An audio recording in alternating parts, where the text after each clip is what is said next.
Carlos, you lived that in your baseball career. What's his world like? Oh, it's extremely exciting. You know that if you perform, you will get the call. We've got a developing story here. JP, what are you hearing? I'm checking the numbers. I'm talking to my sources and my scouts, and they're all telling me, hey, this could actually work. Most of us mere mortals, when we were that age, we were barely chewing gum and walking at the same time, let alone playing the hardest game there is.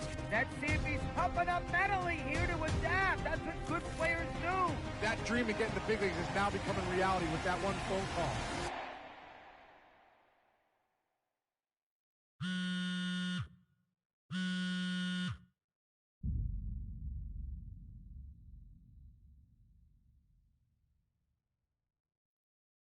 Continuing our MLB Draft Day 2 wrap-up coverage, back to the prospect that we mentioned before the break.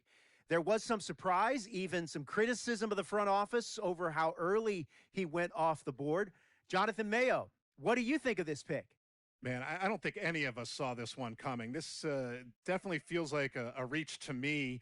I had him more as a day 3 kind of guy. There was a split camp. A lot of scouts disagreed whether he's better as a pitcher or better as a hitter. I'm guessing the team felt that he's got potential on both sides of the ball, and maybe that adds some value to him. But this made me scratch my head a little bit for sure. All right, Jonathan Mayo, thanks. What about you, Jim Callis? Was this a head-scratcher or the reach of the draft, as some of the other analysts have suggested? Yeah, I talked to somebody with the team, and they're excited to get this guy. This is a guy they really want. And the 2 points the club made to me were, one, this whole debate, is he a hitter, is he a pitcher, what are you going to do with him? There was a lot of confusion. This team isn't confused. This team feels like he's got very good potential as a hitter and as a pitcher. They may even try to play him both ways. And they felt like there were a couple other teams that were starting to sniff around this guy. And, this isn't the NFL or NBA draft where you can trade down to get a guy you want. If you want a guy, you have to take him because there's no trades. And they felt like if they didn't take him where they did, somebody else was going to get them. And they just absolutely did not want that to happen. Jim Callis, we appreciate the time. Thanks.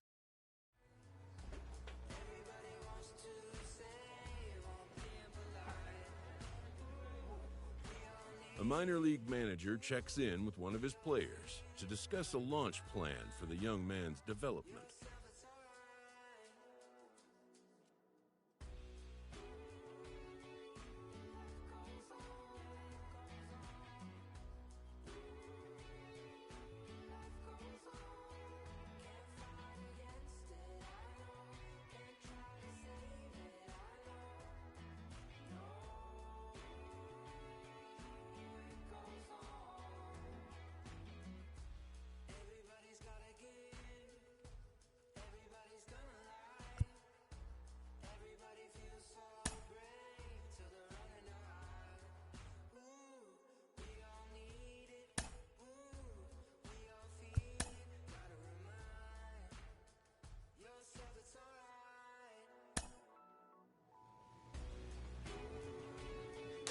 Rolling along with the podcast and back on the prospect who's divided the scouting community, I am opposed to this belief that he went too high. I really think he could be a steal here. This is a guy who's got so much development left to do. He's got so much potential. And I think all the scouts who are down on him think, oh, he's not a finished product. We don't know what he is. That, to me, could be a good thing. He can hit. He can field. He can pitch. There is so much untapped potential so far for this guy. I'm excited to see what he becomes. And certainly as he gets started actually playing, actually being in games, we're going to be able to talk to some other folks who get a better read on him and see what they think. I'm excited for that. And frankly, I'm going to have my eye on him for a while.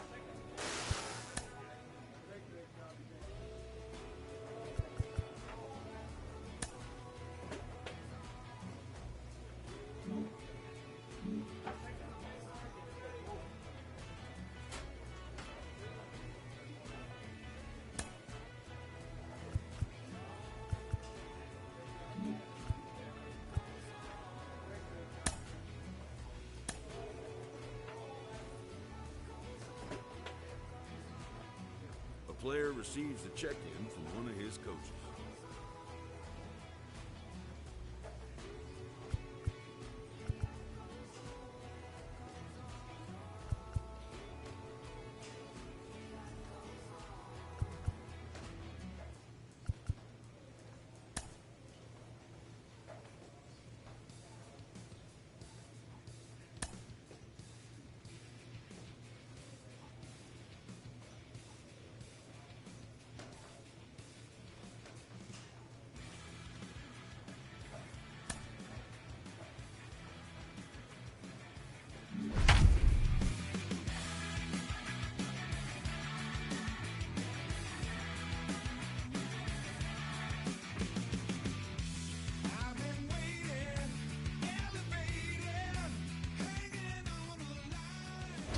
minor league baseball here on the show as we set our sights on the AA Northeast League. Opening night here in this brand new season between the Binghamton Rumble Ponies and the Akron Rubber Ducks. We've got baseball on the show, and it's coming up next.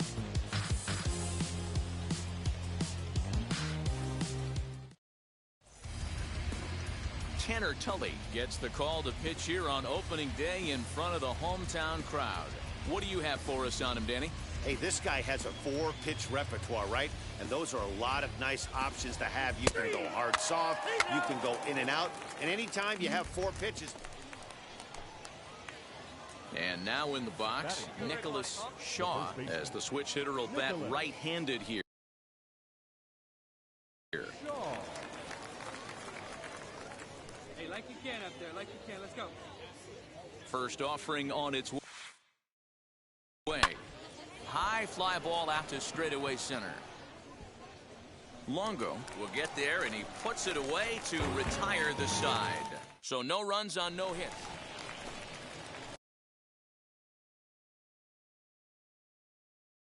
So here is Nicholas Shaw, 0 for 1 for him here in this one.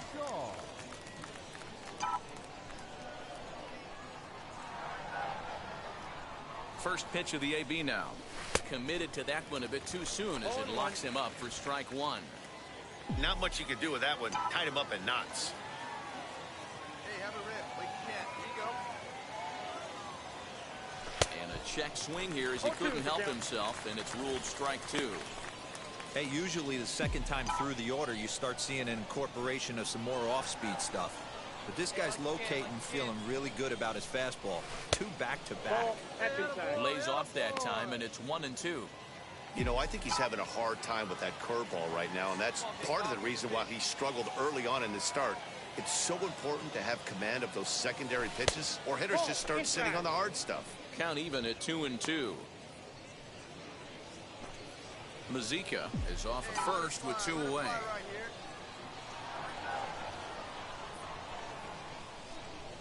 And the inning goes away in unceremonious fashion on a swing and a miss at a ball way outside the strike zone. Next, it'll be Brian Roquillo. No official at bat for him, but he has scored a run in this one. Here's the 0-2. Now a ball grounded to short. This could be 2. There's 1 on to first, but not in time as he beats it out. Now at the plate, Nicholas Shaw. He went down on strikes in his last at-bat. Yeah, and kind of shocked he got blown away with a fastball. You could tell he was late on that one, and we'll see. Well, the side is retired as they make the play. Digging in here for a pivotal at-bat, Nicholas Shaw. Not here, could cut the lead to just 1 run. There's a breaking ball, but it's laid off and doesn't find the zone. This is why the manager pencils these guys in the middle of the order. Big spot, time for them to get back in this game with a couple quality ABs.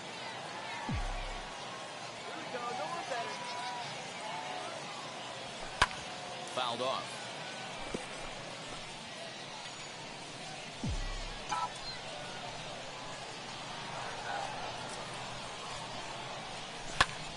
Now a swing, and he pops him up. And I believe, yes, the umpire signaling for the infield fly rule. That's exactly what they wanted out of that pitch up in the zone. They took him up the ladder, and he couldn't get up to it. So that was an easy pop-out. Well, and a nice job here to come in and slam the door.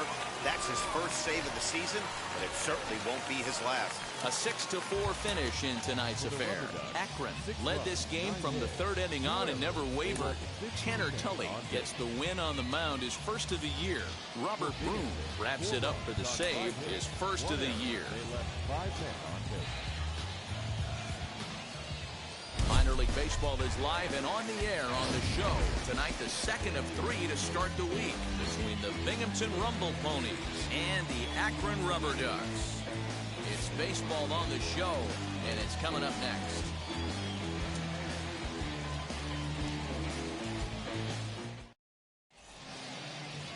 Josh Wolf, a right-hander from the state of Texas, is the man on the mound here. What do you have for us on him, Danny?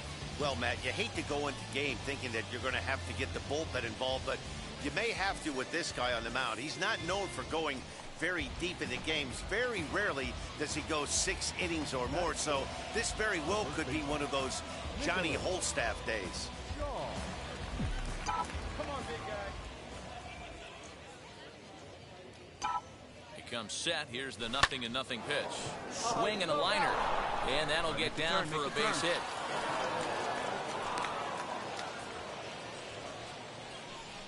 And that right there was his first double-A base hit. I would imagine he's got to feel pretty good about that.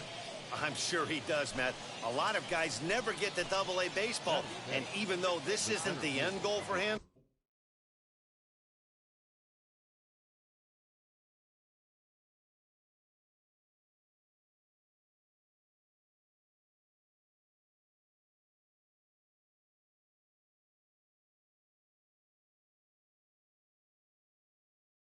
it's always nice to get on the stat sheet as you move up through the minors.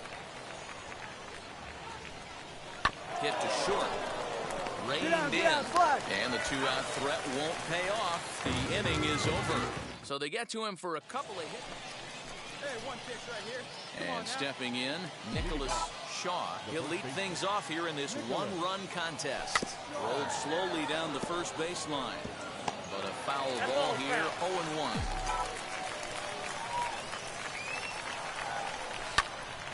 And he popped him up. Clement has a play. 1 down.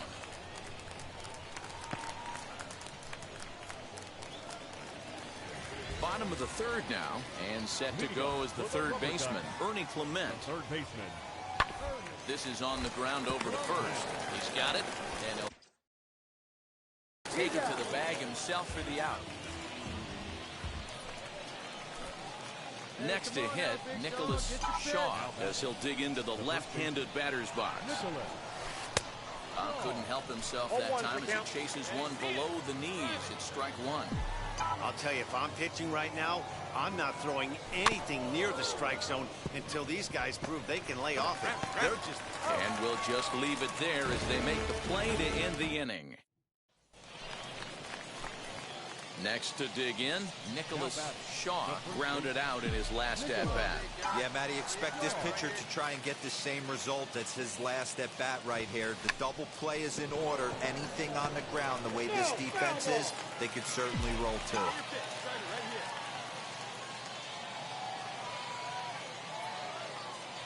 0-1 count and the pitch.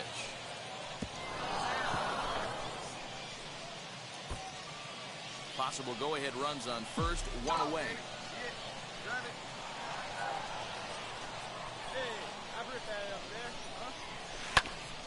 Stays alive, still 0-2.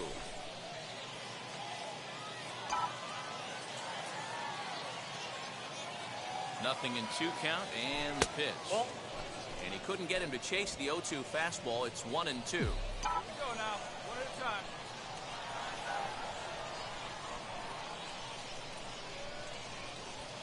Got him swinging. Chased it well out of the zone, and there are 2 gone. In a double play. Now at the plate is Ernie Clement. 0 for 2 on his line thus far. The 0-1. Ripped down the first base line. And a diving effort there, but it'll come up empty. It's a base hit.